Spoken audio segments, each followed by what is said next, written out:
Well, today's April 23rd, 2022, and between yesterday and last night we had probably close to 2 inches of rain, or maybe a little over 2 inches of rain. The ground is still frozen, so it didn't take on much water. And so this is what it looks like around here this morning. Kind of dreary and gloomy and very wet.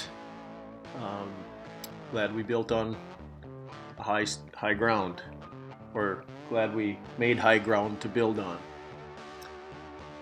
That's what it looks like here in Traill County at the moment.